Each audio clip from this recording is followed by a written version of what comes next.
नमस्ते, मी रमेश मुकादम. ग्रामोदय विचार माध्यमातून आज वृत्त सम्राट वृत्त ठाणे जिल्ह्याचे यातील 7 सप्टेंबर रोजी आलेलं CJP काक्रोच जनता पार्टीच्या संदर्भात आलेले वृत्त वाचून दाखवतो. त्या संदर्भात आपली काय भूमिका आहे कमेंट्स करा आणि माझा व्हिडिओ आवडला तर लाईक करा, सबस्क्राईब करा आणि फॉरवर्ड करा. सप्टेंबरपासून CJPची देशव्यापी क्या बोलती पब्लिक मोहीम काक्रोच जनता पार्टीनं ही मोहीम आयोजित केलेली आहे. छत्रपती संभाजीनगर काक्रोच जनता पार्टीने आपल्या आगामी राजकीय आणि सामाजिक प्रवासाची दिशा अखेर स्पष्ट केली आहे. प्रत्यक्ष निवडणुकीच्या रिंगणात उतरण्याऐवजी देशातील व्यवस्था सुधारण्यासाठी आणि सामान्य जनतेच्या हक्काचे रक्षण करण्यासाठी एक भक्कम असा दबाव गट म्हणून सक्रिय राहण्याचा महत्त्वपूर्ण निर्णय CJPने घेतलेला आहे. संघटनेचे संस्थापक अभिजित दिपके यांनी छत्रपती संभाजीनगर येथे आयोजित पत्रकार परिषदेची घोषणा केलेली आहे. पत्रकार परिषद बोलताना अभिजित दिपके यांनी संघटनेच्या आगामी क्या बोलती पब्लिक या विशेष देशव्यापी मोहिमेची माहिती दिली. येत्या सप्टेंबर महिन्यापासून ही व्यापक मोहीम महाराष्ट्रभर आणि देशभरात राबवली जाणार आहे. विद्यार्थी, तरुण आणि सामान्य नागरिकांचे दैनिक प्रश्न थेट प्रशासनापर्यंत पोहोचवणे हा या मोहिमेचा मुख्य उद्देश आहे. या मोहिमेच्या केंद्रस्थानी देशातील बिघडलेली शिक्षण व्यवस्था आणि आवाक्याबाहेर गेले शिक्षण शुल्क हा मुख्य मुद्दा असणार आहे. सर्वसामान्यांच्या मुद्द्यावर रस्त्यावर उतरून काम करण्याचा निर्धार दिपके यांनी व्यक्त केलेला आहे. शिक्षणातील वाढत्या व्यापारीकरणावर आणि महागड्या शिक्षण पद्धतीवर अभिजित दिपके यांनी जोरदार घणाघात केलेला आहे. देशातील सर्वसामान्य आणि मध्यमवर्गीय कुटुंबासाठी दर्जेदार शिक्षण आणि केवळ एक स्वप्न उरले असून शिक्षण खरेदी करणे सामान्यांच्या वाक्याबाहेर गेल्याचा त्यांनी आरोप केलेला आहे.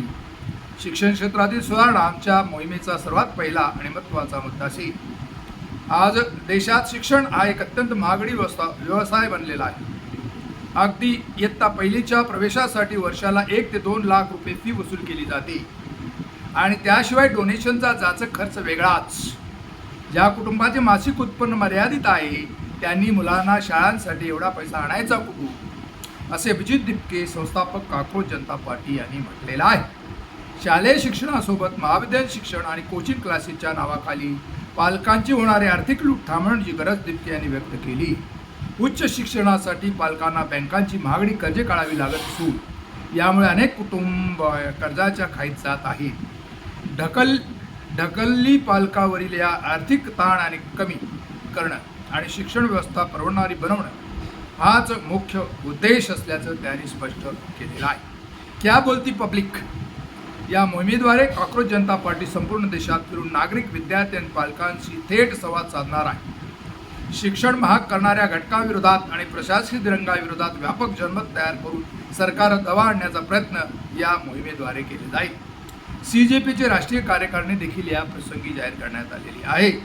संस्थापक आणि राष्ट्रीय संयोजक म्हणून अभिजित दिपके, सहसंयोजक म्हणून आशुतोष राका आणि सौरव दास, राष्ट्रीय संघटक प्रभारी अजिंक्य शिंदे, संस्थेचे सहप्रभारी दीपक बालिया, राष्ट्रीय सचिव अफरीन नवाज, मीडिया प्रमुख विजय रेड्डी मल्यांगी, कायदेशीर व्यवहाराचा प्रमुख रत्ना सिंग, संशोधन आणि धोरण लीडर वैष्णवी गौर, तंत्रज्ञान प्रमुख रोहन देशपांडे, वित्त प्रमुख योगेश इंगळे, CJPचे विभागीय प्रभारी उत्तर विभाग दीपक बलियान, दक्षिण विभाग विजय रेड्डी मल्यांगी, पूर्व आणि ईशान्य विभाग अंकित भारद्वाज, पश्चिम विभाग योगेश इंगळे, अशा प्रकारे CJPने आपली कमिटी देखील जाहीर केलेली आहे.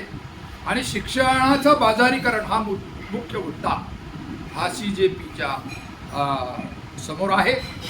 शिक्षणावर केंद्र सरकारने 6% रक्कम खर्च करण्याचं बजेट असताना या ठिकाणी खरोखर शिक्षण व्यवस्थेमध्ये 6% रक्कम खर्च केली जाते का, हा मुद्दा आहे. तसेच या देशाची जी शिक्षण प्रणाली आहे ती हायटेक करण्यासाठी, आधुनिक करण्याच्या दृष्टीनं काही प्रयत्न सरकारने करावा, केंद्र सरकारने करावा, राज्य सरकारने करावा आणि केंद्र सरकार आणि राज्य सरकारवर दबाव ठेवण्याचा जो काक्रोच जनता पार्टीचा एक उद्देश आहे तो सकारात्मक आहे आणि त्याला आता लोक किंवा सरकार कसं प्रतिसाद देतात हे समजून घेण्यासारखं आहे. पण या संदर्भात आपली भूमिका काय कमेंट्स करा आणि माझा व्हिडिओ आवडला तर लाईक करा, सबस्क्राईब करा आणि फॉरवर्ड करा. जय हिंद, जय महाराष्ट्र, जय भारत.